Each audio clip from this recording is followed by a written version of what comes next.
नमस्कार मित्रांनो, trade and इन्व्हेस्टच्या चॅनलमध्ये सगळ्यांचं हार्दिक स्वागत. तर आज आपण स्टॉक सिलेक्शन कसं करायचं ते तुम्हाला आज मी सांगणार आहे.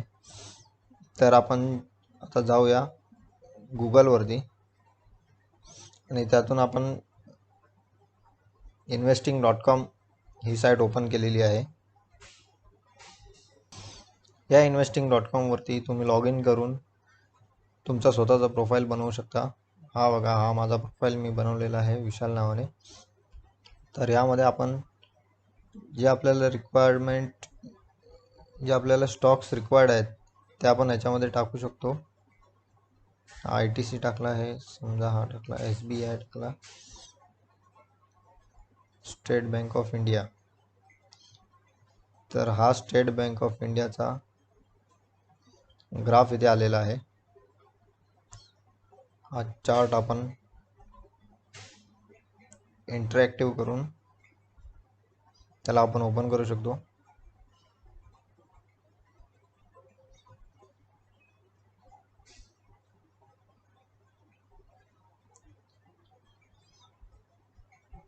हा त्याचा चार्ट आलेला आहे. तर हा चार्ट आपण इथे ओपन केलेला आहे. तर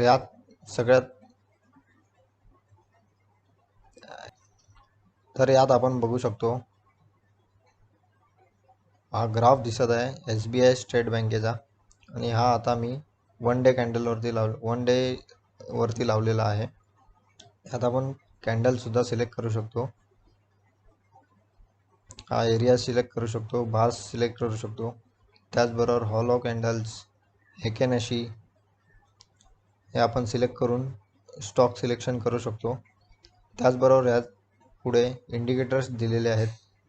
यात आपण चला तर मग आता आपण MACD हा इंडिकेटर लावूया. MACD plus moving average.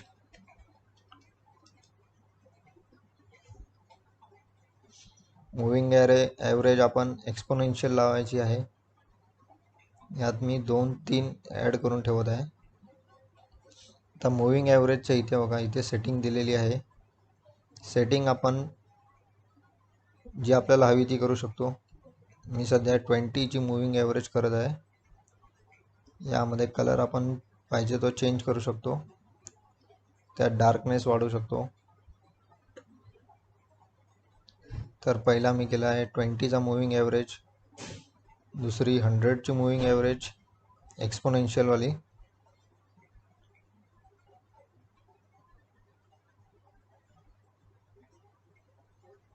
आणि तिसरी आहे ती 200ची मूविंग ॲव्हरेज.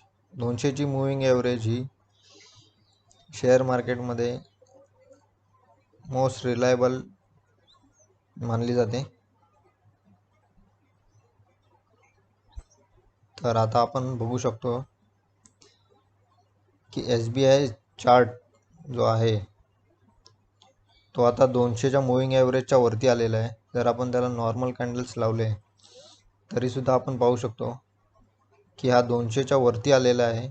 जर तो 200च्या वर सस्टेन केला तर आपल्याला अपमूव्ह आपण बघू शकतो. आणि हे जे आहे ह्यामध्ये आपल्याला कॅन्डलस्टिकचे पॅटर्न्स दिलेले आहेत.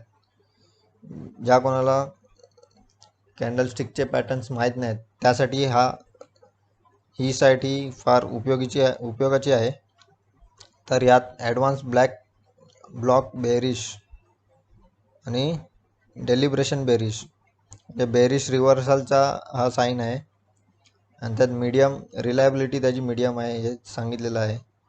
तर हा जो चार्ट आहे यामध्ये बघा, आपण खाली MACD सुद्धा बघू शकतो.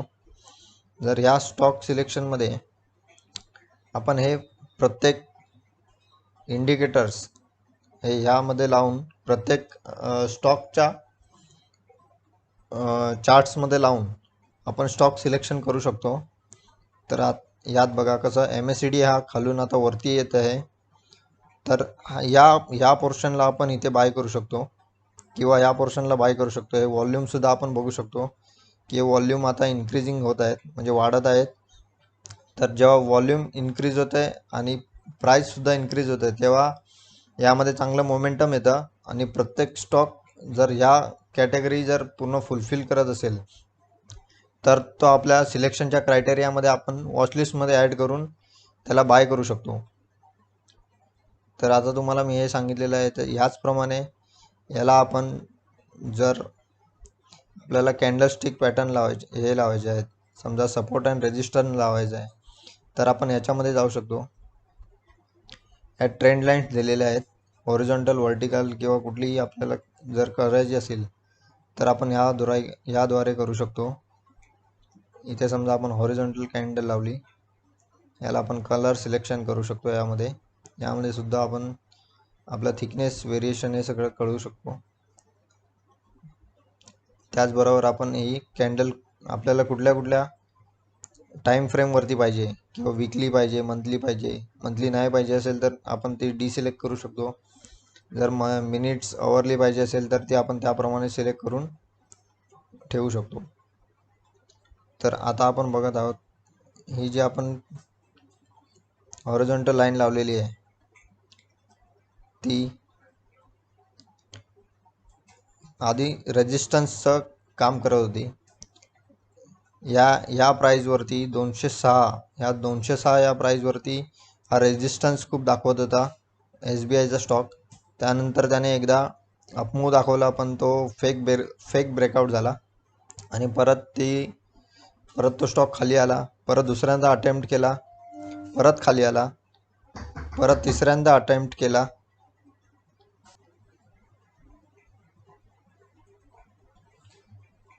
तर हा तिसऱ्यांदा सुद्धा अटेम्प्ट केला, परत खाली आला, आणि हा जो चौथ्यांदा अटेम्प्ट केलेला आहे ब्रेकआउट करण्याचा, तो चांगल्या वॉल्यूमने ब्रेकआउट झालेला आहे. आणि त्यानंतर हा आपण बघू शकतो 200च्या याच्यावर जो रेजिस्टन्स होता तो आता वरती आलेला आहे. 238पर्यंत त्याने हाय मारलेला आहे. याचा हाय इथे दिसत आहे तुम्हाला 239.35 वरती गेलेला आहे.